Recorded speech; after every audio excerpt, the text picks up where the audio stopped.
backup tool here it's good to do. The database itself saves every hour, saves a copy of itself locally on the computer that is hosting all of this, that black box downstairs. But backup just creates backup file of this database, everything you're seeing here. It's honestly not that useful because nothing is really changing that often. You know, the actual adjusting set points and everything are saved locally in all the controllers. So if you change the set point in room 1002 or something, that is saved there. It's not saved here. The backup is really useful if this was a live building that was going to continuously be added onto and things were changing and the actual structure of this site was changing, and the backup is useful. It's still good to do though. It's good to have an up-to-date backup just in case. We recommend, monthly, just coming over here and doing a backup. It's a good habit to get into to do a backup. What it does, this user isn't allowed to do a backup, but an admin user can. What it does is just creates a backup file, this .dis file, and saves it to your local computer. So this computer that I'm on right now, that's a backup file. Zenergy, we've been doing a different kind of backup, which is like a whole backup of the entire site, like something else. So we've had those too. So those don't show up here, but this backup file is really all you need. Pretty easy, and it's good to just get in the habit of doing.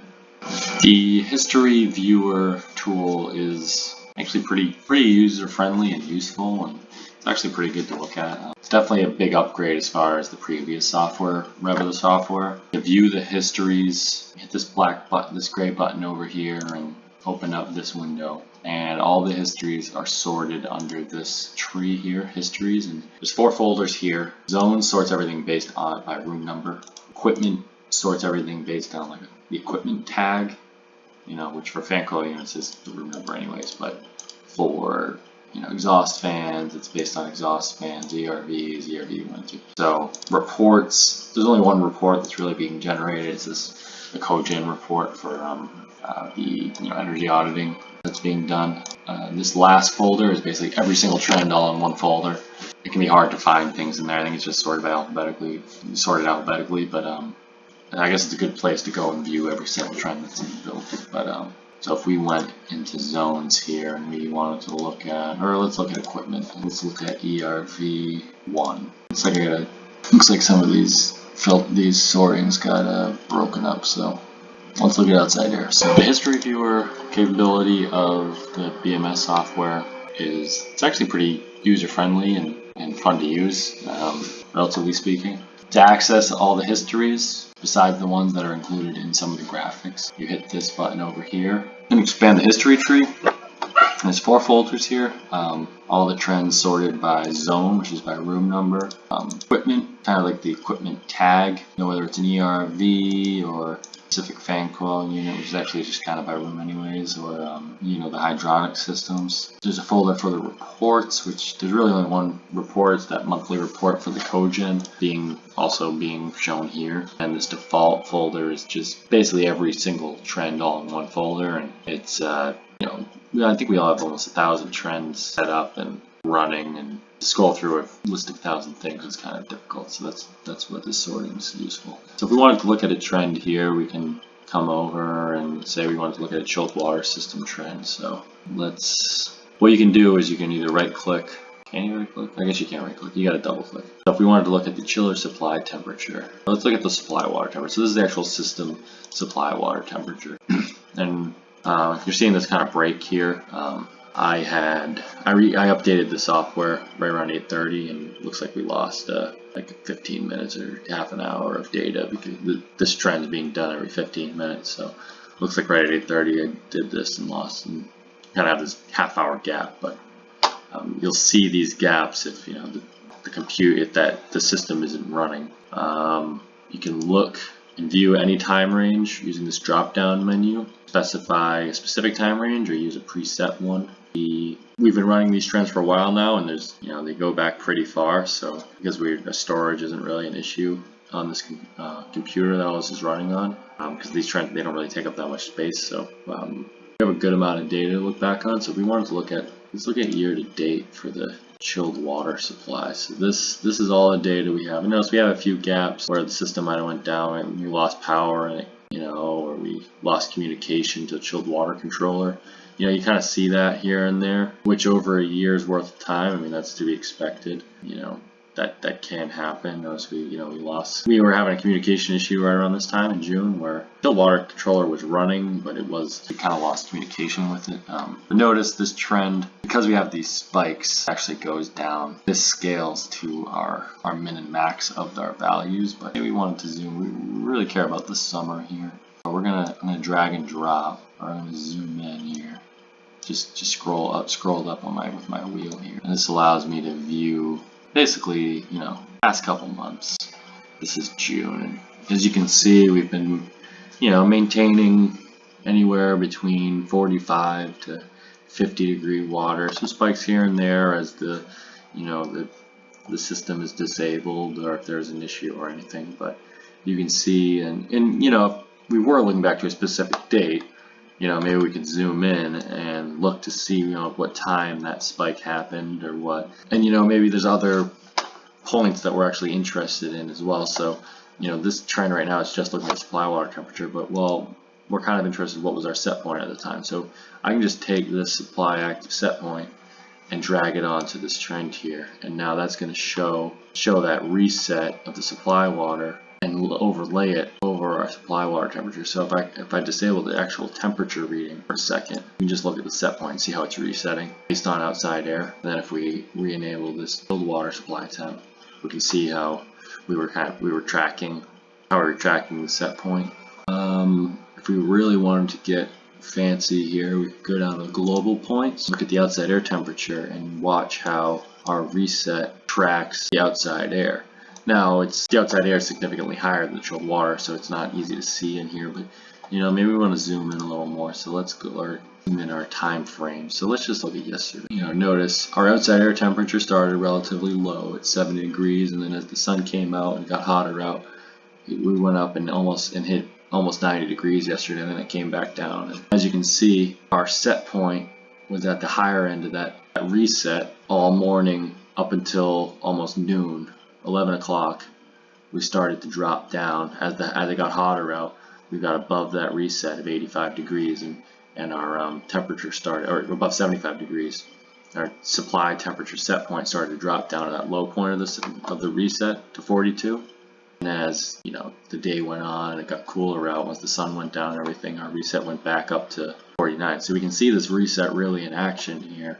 So we're only creating that really cold water during the heat of the day, whereas overnight and everything we don't need as much cooling. So that's what that reset is really all about. I mean, yesterday was a perfect day for that. Unfortunately, we were doing that water balancing yesterday, so we enabled that at 8 o'clock in the morning, and right on the dot we see that our water temperature, we had both systems running and all those valves open, and looks like we were getting some heat transfer from the heating system into the cooling system, not directly, but just through in the fan coil units and everything, which honestly isn't really the greatest thing to have. But you're not supposed to be heating and cooling at the same time anyways. I mean, you have the two coils right on each other. If we're flowing water through both, then you're gonna have some heat transfer there. So unfortunately, that's what we're seeing here. And come 2 o'clock, we disabled the the balancing was over, and we see that the temperature came right back down to set point. But then by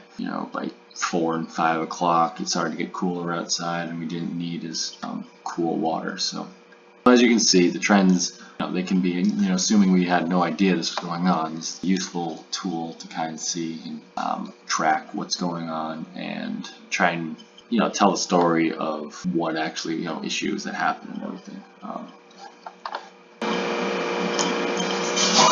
The users page is where you add and delete users. These are all the users currently defined in the BMS that have access. ZBT is Zenergy's, what I from Zenergy used to log into BMS. Manning was this original read-only account for monitoring the building through construction. Anya has her own account that was provided a while ago that she uses to access the BMS. TJ Kennedy with Zenergy at monitoring the building through construction. So they need to look at something. They use this account to log in. Dear Malloy with NV5 also in here. Shamit Now these are all recently added users from Cambridge Housing through training that have access to the BMS. I believe only Tanya, Tasha, and this director, possibly P&D director, I guess I'm not really sure what that is, have this admin rights, which is the ability to make changes and everything. There's actually 3 different rights levels. Read only allows someone to read, view the BMS, but not make any changes. The operator flag lets people, allows the user to do overrides and change set points. So the admin rights allow a user to add and delete users and change their passwords and do some of those like higher level things like administrative things. Just this director account and P&D director. The training I just created just to use as a training while I'm doing this training, which I'll delete at the end of these videos. To create a new account, you have 2 options. You can either duplicate an existing user, which I find to sometimes be the easiest way. So if I already know that we hired someone else who is in Tasha's position, we can right click on this one and duplicate it. And then in a second, this will that duplicated user should pop up at some point. We'll refresh here.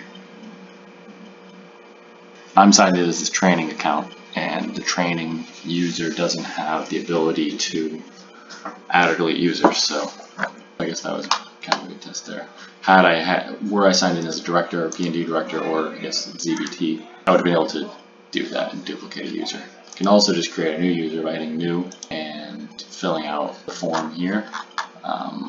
This is the username that you will use to log in.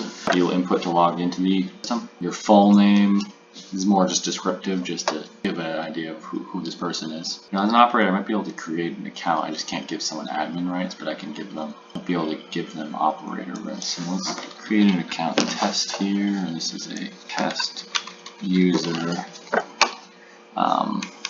This is just whether this account is enabled or not. So I guess you could disable a user, keep them in the database if you wanted to. This expiration field specifies when, if at all, a user expires. So basically, if you were to select this, you could put in a user and just create a user for today, like a contractor or something, and have that account expire so that at the end of today it'll expire and they can't log in anymore. And basically all it does is just sets this, at the end of the day, we'll set this enabled to be false instead of true. But typically you just keep it never expires. It never expires if it's CHA user who's going to use it on a regular basis.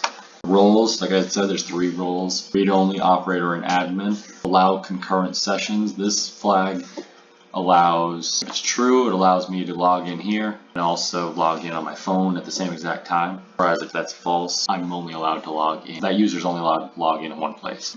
Auto log off is by default set to true for 15 minutes. So if there's no activity in a browser for 15 minutes, it'll automatically log the user off. So if you walk away from your computer and you don't want it. Or if it's really more useful when multiple users using one workstation. So if someone goes up and logs in with their account and then they walk away without forgetting to log off, someone else walks up within this amount of time, that person will log off. So as long as it's 15 minutes, you could lower that down to like a minute or so. Just might become a nuisance when you're using your own computer and you keep getting logged off, but you kind of get the idea.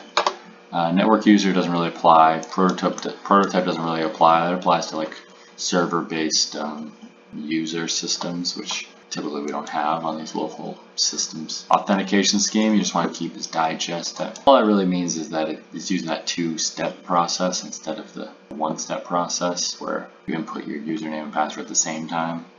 The more secure way, I guess, is what they're saying, is that you put your username first and then the password. We skipped over this language field. This can just be left blank. By default, English is the language. You can put in the 2-letter code for other languages if that's ever needed. We can, we can look at that later. Password by default needs to be 10 letters or 10 characters, 1 uppercase and 1 lowercase and 1 number. I'm just going to put in a password here. If you're creating an account for someone else, you can force. I think because I don't have admin rights, I can't do this because I can't change someone else's account. Maybe typically, if you were an admin, you could be able to change this, so you could force reset. Basically, when they try to log in the first time, they would use a temp password, and then it'll prompt them to reset their password. You can also have passwords expire on a monthly basis, or but again, typically that's not that useful. The email and the cell phone you can input here as sort of a reference, but it's not actually used for anything. If you wanted to have someone receive those critical alarm emails, they need to be input in the other window, from the alarms window on that critical email list. Only the people in that list will receive the email alarms. Facets here don't need to be changed, we're just using the default facets. It's basically just like the units and everything that you see, which we already have specified on everything, so there's nothing to worry about there.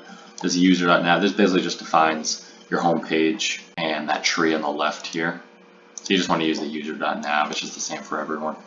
And then this web profile is what you have visible to you. You just want to make sure that HTML5 is selected here. I prefer Lucid as a theme. Yeah, you technically have two options, and if you wanted to change yours, you could. Lucid is a little more user-friendly. It has all these colors and everything are actually the theme, and it makes everything a little more readable. The Zebra theme is just black and white, and everything just looks washed out and it's not very readable. And then all these most of these aren't necessary. They're not useful on a daily basis. It's just more things that you don't need really. All you really need is the histories to view over here, the nav file tree, which is this tree here, the home under home, and the nav tree sidebar, which is this button, ability to look at views. Mobile web profile. Basically, when you bring it up on your phone, it's going to look exactly the same.